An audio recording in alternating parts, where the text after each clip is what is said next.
Well, Sami Hamdi is the editor-in-chief of the current affairs magazine International Interests. He joins us now from London. Thanks very much for being with us. So President Trump says US troops aren't needed there anymore. He says ISIL has been defeated. Is it accurate to say that? I think the problem with determining whether ISIS have been defeated is that ISIS is more than just a military term. It's a political term. It's directed at anybody who is against a particular nation. Russia will point at certain groups and say these are ISIS. US will disagree that these particular groups are ISIS. So I think with regards to this cover of fighting ISIS, it's true that there are remnants, but they are not a major force, and they are not the reason why most of these forces are there in the first place. Most of these forces are in Syria because they want a stake in knowing what will happen in Syria. They want a stake in deciding what is the future of Syria. Turkey has an extensive border with Syria. The Russians are worried about increased US influence. The Iranians, they believe in this crescent that reaches all the way to Lebanon, which helps them to expand their influence in the region. So I think with regards to this war of ISIS, I think this is always ongoing. Every time there is an issue and we can't find a reason for a nation to stay in a particular country, we will say that there is ISIS. The last stronghold of ISIS was actually taken last month after a bitter war.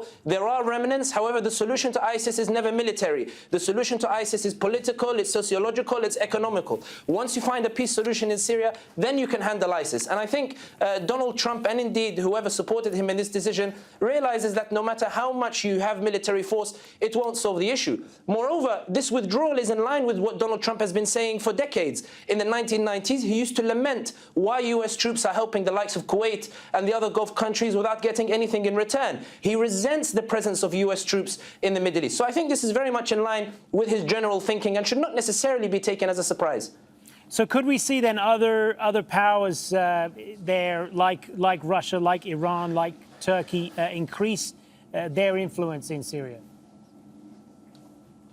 I think we should be wary. I think one of the biggest issues that I have with the reactions to this withdrawal so far is this belief, this idea that Russia is the party that wins, or Iran or Turkey. These three parties do not trust each other. Russia is ready to abandon Tehran in a heartbeat if it believes that it can find warmer relations with the US. And the Iranians, they know this as well. We've seen tensions between Iran and Russia over Iran's disappointment at the way Russia is conducting itself with regards to taking advantage of these oil sanctions that have been imposed on Iran. For Turkey, they believe they're in an existential threat. I think one of the reasons why this is so very interesting, what's happening in Syria, is that last week we had Çavuşoğlu, the Turkish foreign minister, saying we are ready to work with Assad if he wins free and fair elections. Then Omar al-Bashir takes a letter from the Arab states suggesting to Bashar al-Assad, we are ready to reconcile with you. Then Erdogan speaks to Trump and they have some sort of conversation, and suddenly the Turkish deal to buy Patriot missiles from the US is back on the table, and the deal to buy S-400s from Russia is now in doubt.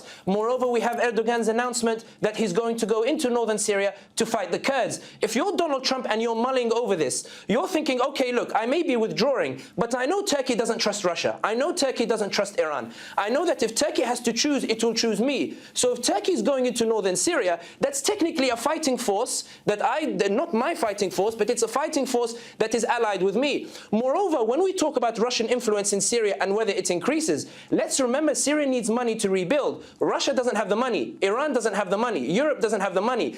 The only countries that viably have some of the money are the Gulf countries. These are US allies. If the US doesn't want these countries to invest in Syria, they won't. But if the US can use this soft power, this investment of Gulf money in Syria, US still has cards it can play to ensure it has significant influence over Syria. I think the Russians, far from being happy, I think the Russians are sitting there thinking, okay, the US have withdrawn militarily, but now we have a new battle. We have all of this influence that we've fought hard for, but how do we maintain it? We can't give Assad the reconstruction he wants. We can't necessarily give him the political support that he wants, because Turkey is trying to force opposition members onto this constitutional council to do these certain elections. And moreover, now that you have a Turkish military presence in northern Syria fighting the Kurdish forces in order to prevent the separatist Kurdish movement, you see now that Turkey is also a major player now in Syria.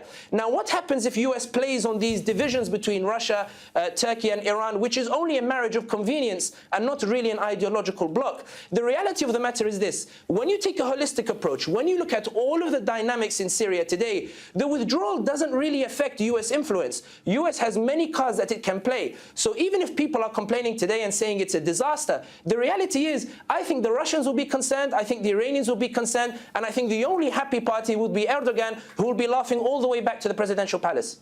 All right, Sami Hamdi, appreciate your perspective. Thanks very much for being with us.